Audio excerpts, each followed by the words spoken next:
I'm the True Wise Gamer, giving off my vast knowledge so you may understand games a bit better. Robots are cool, and if you don't think so, here's the door. Anyway, what do you get when you combine a bunch of robot animes together into one series? You get an awesome series that's going on still strong today. Today, we're talking about Subbot Robot Wars. Technically again. Yeah, a series that started on the Game Boy of all places is going on strong with over 50 games in the series, though we also count remakes and remasters. The sad part is, we never got any of those games, well except 2 of the OG games, Endless Frontier and its sequel, and the new games that only got released in Asia with simple English translation, which I have played and are good. Though the sad part is that the grand majority of them are still not out for us to play. I mean, we do have a translation for a few of them, but for the grand majority of them, no. I mean, yeah, we do have some translated, though some of those translations only translate the menus for some godforsaken reason. Even though these games are really story-driven, I mean, these cutscenes can go on for a really long time, because, you know, some of us would love to see what type of stories they're telling with these characters. I really got into the series like Get a Robo because of these sorts of things. But what exactly prevents the series from ever coming out of Japan mostly? Well, that's licensing issues, I believe, sort of. It's kind of complicated. See, because companies in America just don't like sharing profit ever, they just won't and just refuse to do it outright.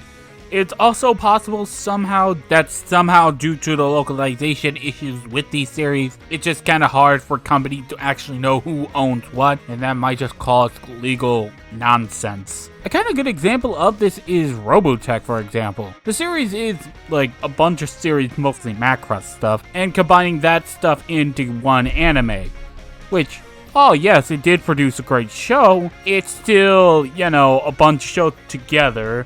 Meaning, you know, with Harmony Gold not being even a company now that does media licensing and instead makes real estate, yeah, it's gonna be hard to get some series in there. Though then again, we do have crossovers like Transformers with Mazinger Z, which was actually okay, though that does give me an idea. Next Subbot Robot Wars game's gotta add the Transformers if they're ever gonna try to bother to go to the West. Though that still leaves us with a question that we need to answer. Why this game in particular? I mean, why do the first Subbot Robot Wars games when I can literally cover the more modern stuff? Well, also because I thought it'd be interesting to talk about a Famicom game, or a SNES game, I have the shirt on, but also because I always wanted to see how it all started. Also because I wanted to be the first on YouTube to review it. I should actually start a playlist of games I've had the honor of reviewing first. Also, sorry for the weird cuts. I didn't notice these until I was done. Basically, my original plan was to do Subbot Robot Wars Original Generation, the first one. But that one's taking a lot more time than I thought, so I did this one just to, you know, do it. But I've been going on long enough, so let's begin the review for Subbot Robot Wars 2. So basically, this is a world based on 3 franchises who are well known but still unknown to a few people. Well, except Gundam, since, well, it's Gundam. So let's go over the other 2, that being Mazinger Z and Get a Robo. But let's begin with Mazinger Z, or as it's known here, Transor Z. As a mecha anime, let's be blunt, it's 70s anime nonsense. Mazinger Z follows the story of Koji Kabuto after his grandfather died from Dr. Hell's minions. Yes, seriously, that's its name, and god, I love that name.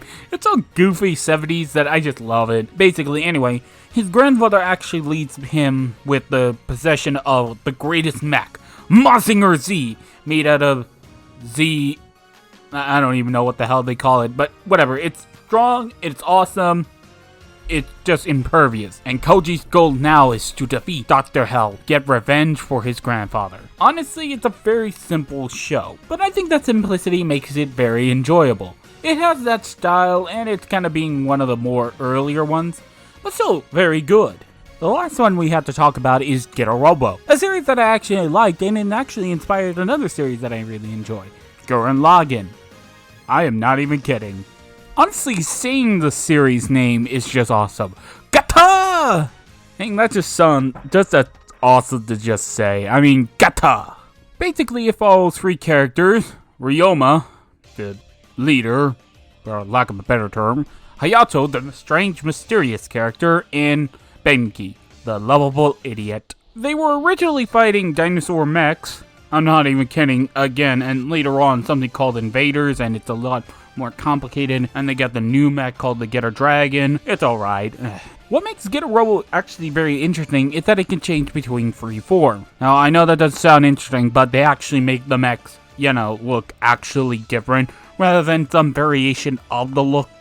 Basically, 1 land, 1 sky, and 1 sea. Each one handles each situation differently. Though we must include, since I am a Texan, the Texas Mac, one of the greatest robots to ever exist. Not only because on its debut episode, he nearly defeated the Getter Robo, and only ever lost because they were fighting another monster that was just overpowering both of them, so they had to work together.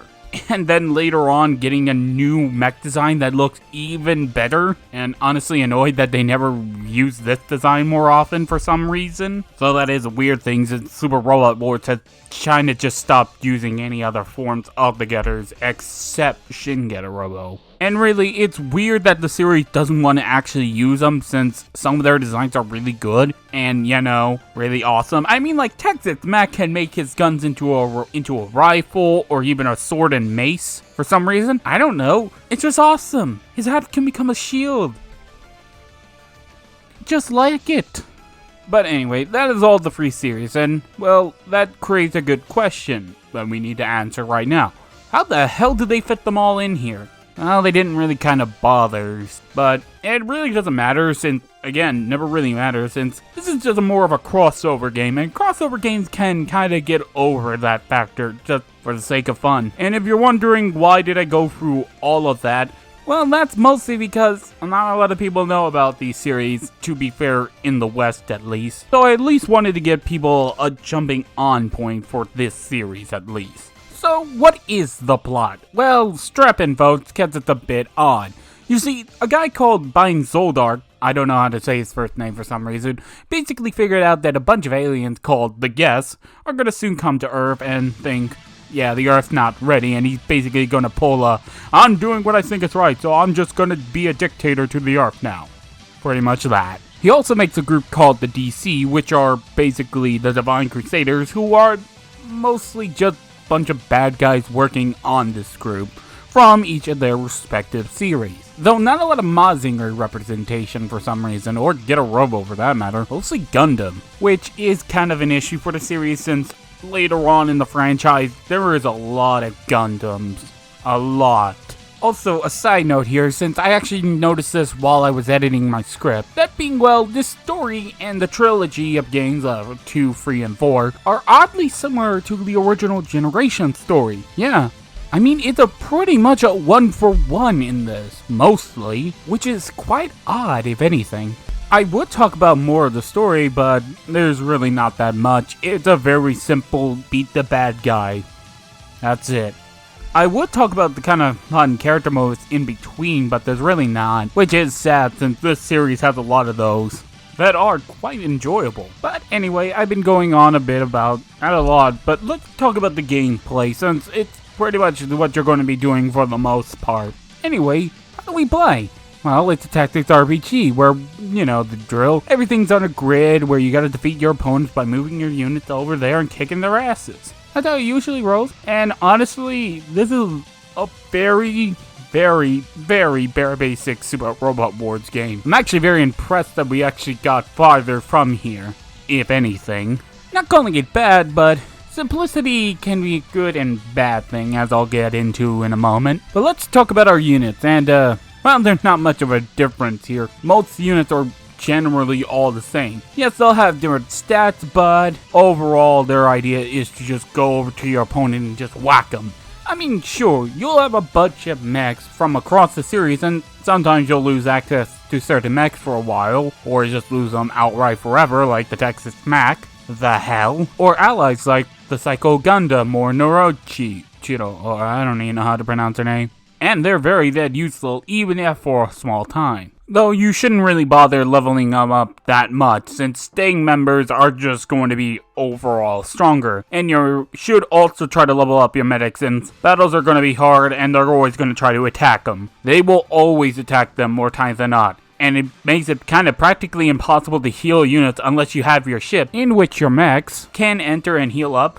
But if the ship blows up, then, well, the units inside are dead too. But anyway, your units will always have 2 attacks. These attacks can usually be sometimes separated into 2 groups, long range or melee. And if your unit only has melee, they can be also separated down to 2 other groups, where one is stronger but less accurate, while the other one's weaker but will more likely hit. Long range units can't use their attacks after they move. They have to stay put and just fire at whatever's coming up. Though it sounds like a bit of a weakness, it's actually very useful since some units can't counter you. So it's just basically free damage. Though it sucks when it's the other way around. Honestly, more times than not, it's better to just basically run over there and punch them right up there, rather than trying to line a shot up, since sometimes I can't tell what they're gonna do. Yeah, like, I know they're gonna try to target my medic, but sometimes that's weird, and it just creates this weird rhythm that I can't follow. And that odd rhythm can actually kind of fit with the game's challenge as well, as most of the stagers are trying to survive long battles just to live and getting to the next stage, which there are 26, which is odd since most of the other games usually go for a little over 30, but whatever. The stage's difficulty can run to obnoxiously easy to annoyingly hard. For example, in one stage we have to run away from a base that's exploding. That's all we need to do. I mean, yeah, there are a few enemies that will try to stop us, but they aren't really that many, and they're not even that much of a threat. So you can easily just walk past them. And that's compared to the difficult stages that made me want to quit, and basically, I also didn't know the trick to beating this stage in particular, but still. Ironically, it was the stage before it. It features someone who we need to mention now. Actually, we need to mention 2 people, who I mentioned earlier at the beginning, as this is also the first time the series ever had original characters, dubbed Banpresto Originals for some reason, which are characters that were made by them, so that they can have more original stories with characters, so they can actually have more interesting things to do, since, you know, you can't really do that much with the other characters. Though sadly, they weren't used that well. Those characters being Masaki Ando and Shu Shirakawa, who are very important to this franchise as, well, they're kind of the figureheads of the series in a bit of a way.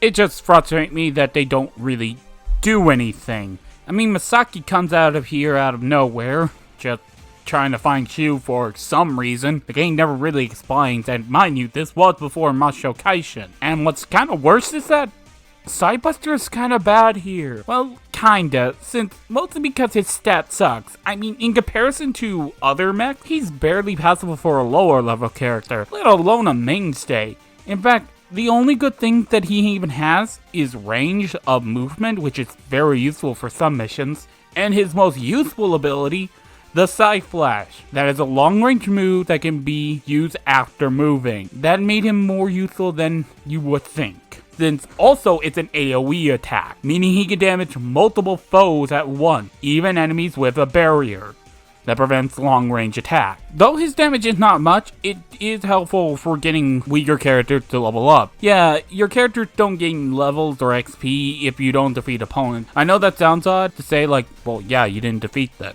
Well, in a tactics game in the Super Roblox Wars series in general, you gain XP for attacking, since, you know, you can't be expected to defeat every opponent. And if you don't know why that's a problem, that's also because your medic then won't level up. And since healing doesn't give XP either, that means you have to really work to make the medics of your team somewhat of a decent level so they won't die immediately. Speaking of surviving, let's talk about Shu for a moment, the purple-haired bastard. I love him only so much, it's because he's voiced by my lord and savior, Dio, of course.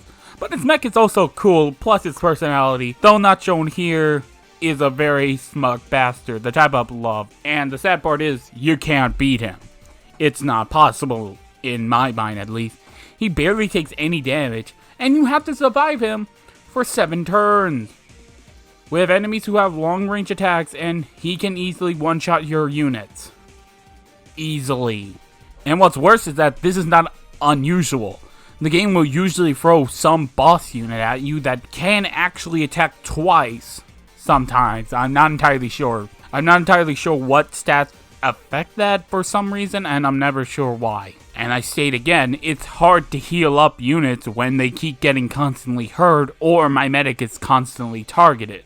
Though, I mean, like, you could use your SP moves, which are useful at times, though let's talk about SP moves. SP moves are abilities that each character has, and some of them are unique. These can range to very useful, like Blind, which can half enemies' accuracy, which is very useful when you want to try to survive, to dead useless, like Sense, that barely raises your accuracy by 10%, and I mean, at least Vigor helps since it heals 50 HP, which might not seem like a lot, but it is, or at least in this game. There are abilities like Valor, which can actually make units more powerful for a single attack, which can help with dealing with high HP enemies like this guy, who was somehow the last villain in the last game, but doesn't matter, and again, was the villain for Get a Robo versus Mazinger. Honestly, the challenge of the game is all over the place. It's very odd, and I sometimes actually did forget to use SP moves because I'm not sure if I should use them or not, and sometimes I can barely tell when I actually ever did use them.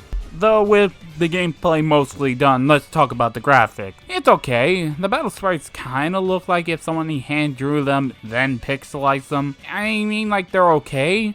Just the color chosen were just bad. They used too many light colors that make it kinda look cheap in some regard. Not bad, but still, the portraits are at least still handled well, at least. The music's okay, nothing bad since it's mostly reusing the series' music, plus its own music, which is okay at least too. I don't hate them, they get very repetitive, but still.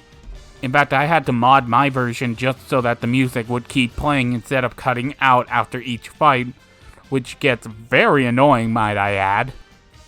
In the end of it all, it's alright. It's fine for what it is. You're not gonna play it because it's great or anything. You're playing it for mostly the legacy. And even then, it's alright. Alright is the term I only will use. Next time, well, since we're doing the beginning, why don't we go back to the further side? To where we are now.